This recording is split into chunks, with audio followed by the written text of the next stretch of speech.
Hey there, my name is Megan and welcome back to my channel. So today I'm going to be doing my August wrap up. So August was a so-so month for me, not in terms of the amount of books that I read, but just the quality of the books I read. I think this is probably my worst reading month yet in terms of enjoyment. I read 5 books, I DNF'd 2, and I did complete one nonfiction book that I'm not going to talk about because it was related to my profession. So without further ado, let's just get on into it. So as with all of my wrap-ups, I do start at the lowest rated books that I read and go up to the highest books that I read. Now I do want to mention my DNF books because I did read a decent chunk of both of these books before deciding to set them aside, so I feel like I have a pretty good opinion about why I DNF'd them. So the first book that I DNF'd was Stain by H.G. Howard. This book I got from my local library, and I have read H.G. Howard's Splintered series and Roseblood by her. She's very good at fairy tale retellings. This is a YA fairy tale retelling of The Princess and the Pea, and I was very highly anticipating this book. The cover is gorgeous, and just because I liked her other books so much, unfortunately, this one didn't just work for me. To begin, I found that the inciting incident happened extremely far into the story. I got to about page 160 and the inciting incident just happened before I decided to put it aside. And this is not a spoiler because it is mentioned in the synopsis, but Stain goes to live with this witch in the wood who raises her, and Stain doesn't remember anything about her being a princess. So that had just happened when I put the book down, and everything leading up to it was just very boring. I honestly was not into the story at all. I was very bored, which is unusual for A.G. Howard's writing. Additionally, I found that the world was a little bit confusing. Stain was born with an inability to talk, which I found that took away very much from her as a character, her not being able to talk, so I didn't feel as connected to her as much because of that. Additionally, there was magic in this world, but I found it very confusing. It just wasn't fleshed out enough. And there was a scene where Stain opens a letter from the prince that she's supposed to marry when she comes of age, and the ink turns into magic and she sucks it up with her fingers, and then her fingers begin to glow. And I never understood the magic of this world. That's just an example of an event where it wasn't explained and how it fit into the magic system. So unfortunately, I just wasn't feeling this book and I did set it aside. I did not rate it, but I don't want to discourage you from reading it because if you enjoyed A.G. Howard's other work, I would suggest picking Stain up and trying it for yourself. The next book I DNF'd, I was really upset about, was Ship of Smoke and Steel by Django Wexler. I have read his Thousand Names, which is an adult flintlock fantasy, and really enjoyed it. This was his venture into YA. I believe he does have a middle grade series. This story follows a girl named Isoka, and in this world there are wells of sorcery that certain people can draw power from, and some are more powerful than others, and our main character Isoka is an adept, which means she is extremely strong, and I believe the well she could draw on was like war or strength or something, I don't even remember. So I got about 30% through this book, and I had a lot of issues with it. First off, our main character seemed to have this very weird obsession with her little sister who was 13. When she was talking about her, before I realized or it was disclosed that that was her sister, I thought it was her girlfriend or lover, and it was very weird the way that that was displayed. Secondly, for a YA book, I felt like there was a lot of sexual undertones that didn't add to the story at all. And as I was reading, I was thinking to myself that this book seems like it's going to be about a sexual awakening. So I went ahead and read some reviews of people that had read through the book, and that's exactly what a lot of people said, that this book, a main theme was sexual awakening. This book was portrayed to be a fantasy about a girl that gets placed on this ghost ship, and if I wanted to read about sexual awakening, I would have picked up a book about that. In fact, I've read The Awakening by Kate Chopin. That's exactly what it's about. And I found that that really irks me as a reader. Don't sell me one thing and then give me something else. And that's exactly what happened. So I just wasn't interested in reading about that. I wanted fantasy. And the third thing that really got to me was that the title says Ship of Smoke and Steel. A ship setting for me is one of my favorite settings. I absolutely love like pirate ships being on the high seas. I did read far enough into this book for Ahsoka to get on the ship, and it was like this almost like a city on water. It wasn't a ship like you think of a ship. It was this big metal thing where they could grow food on it, and there were monsters hiding in the middle of the ship. And I was just really disappointed because I did not enjoy that setting. I just thought it was going to be something completely different.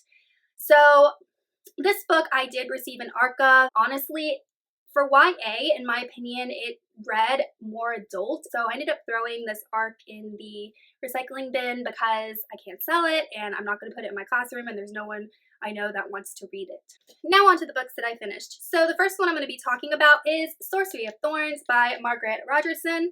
This book is a YA fantasy and it follows a girl named Elizabeth who is a warden of a library. And in this world, libraries are very esteemed establishments and they house books that are kind of like living beings. So it was a very, very interesting world, very eccentric world. I really enjoyed the world quite a bit. And this book I was expecting to be one of my favorites of the year, and also because it's getting so much hype on BookTube. And I was also one of those people that read An Enchantment of Ravens and actually really liked it. Unfortunately, this book, I ended up giving 2.5 stars to, just middle of the road. It was good.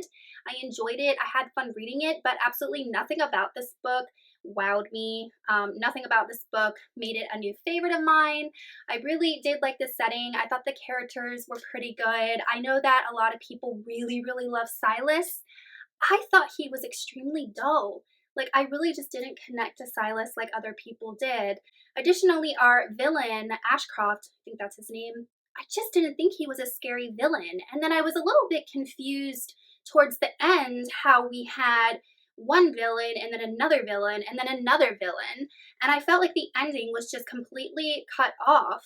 We can infer what happened, but I would have liked to have seen that happen. Even if this book had been 500 or 600 pages, I would have liked to have a more satisfying ending instead of it just kind of cutting off like that.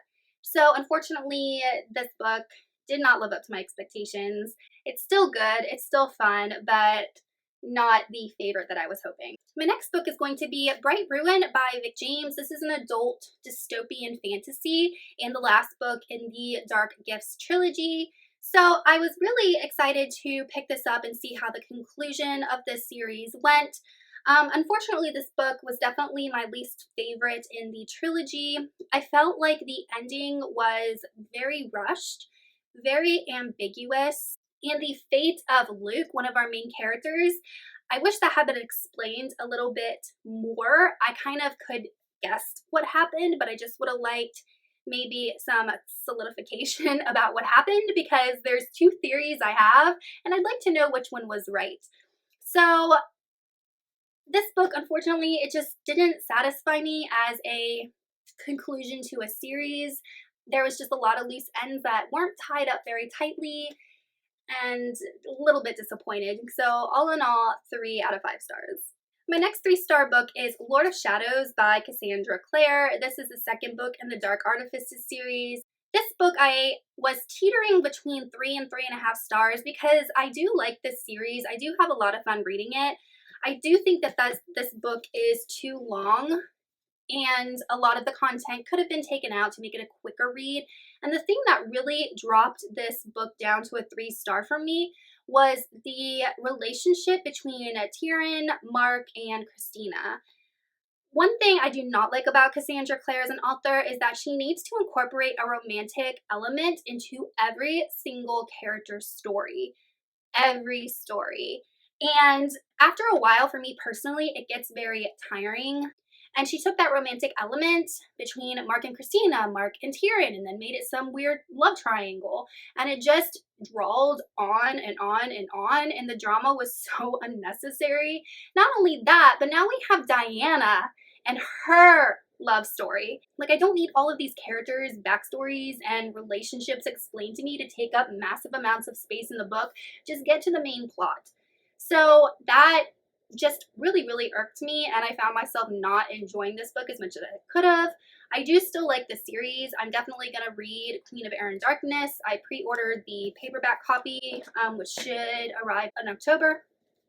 So I am going to finish the series, but this one just wasn't as enjoyable as I was hoping. The next book I read was A Beast and Beauty by Stacey J. This is a Beauty and the Beast retelling, and it is a standalone. For a standalone, I thought it was very well done. I thought that the world was pretty expanded, as much as can be for a standalone. The Beauty and the Beast elements were definitely there. It was swapped, whereas our main character, Isra, the queen of this kingdom, imprisons a monster, a being whose people live outside of the kingdom, so that was a little bit different. The only problem I really had with this book was that while the relationship between Isra and Jem ended on a very good note, I felt like there wasn't enough time at the beginning for them to develop. I would have rather seen them have a longer friendship before it developed into a romantic relationship. So that's really my only problem, but the romance was actually very well done. Just there were a lot of different things in this story that deviate from the traditional Beauty and the Beast story, so if you enjoy that fairy tale, I definitely suggest checking this book out. And my final read for the month is The Broken Eye by Brent Weeks. This is book number 3 in the Lightbringer series, and it is a chunker. So this series is just, it's so good. It is so captivating. There are so many threads that just tie together, points of view, the characters are awesome. It's just an awesome series. This one, I will say, had some points for me personally that were incredibly boring, but the parts that were interesting and fast-paced and engaging were exactly that. They kind of made it for the boring parts. And one thing that I'm not a fan of about Brent Weeks, and I feel like his Night Angel trilogy did this a lot, is that his world was really confusing at times in the way that he would give information to the reader but then wouldn't explain like the context of it, and he would expect the reader either to figure it out on their own or just assume that they already knew this thing about the world. And in this book there were things of that nature that started happening. I was like, oh no, he's going back to like his old writing style. Don't do it, Brent. So I do feel like there were elements where things started happening and he wasn't explaining them and I was getting confused, and that really frustrated me. And then there were some theological discussions between characters about the religion in this book that were just dry as bone and bored the heck out of me. And I did tag team this on audio, so I would just like double speed the audio to get through it because it didn't add to the story and it just really dragged the whole book along. But all in all, this book ended on a really, really interesting note. I'm going to pick up Bloodmere, the 4th book, really, really soon. Alright guys, so that is my August wrap up. Let me know in the comments if you've read any of these books and what you thought of them, and I will see you guys in another video soon. Bye!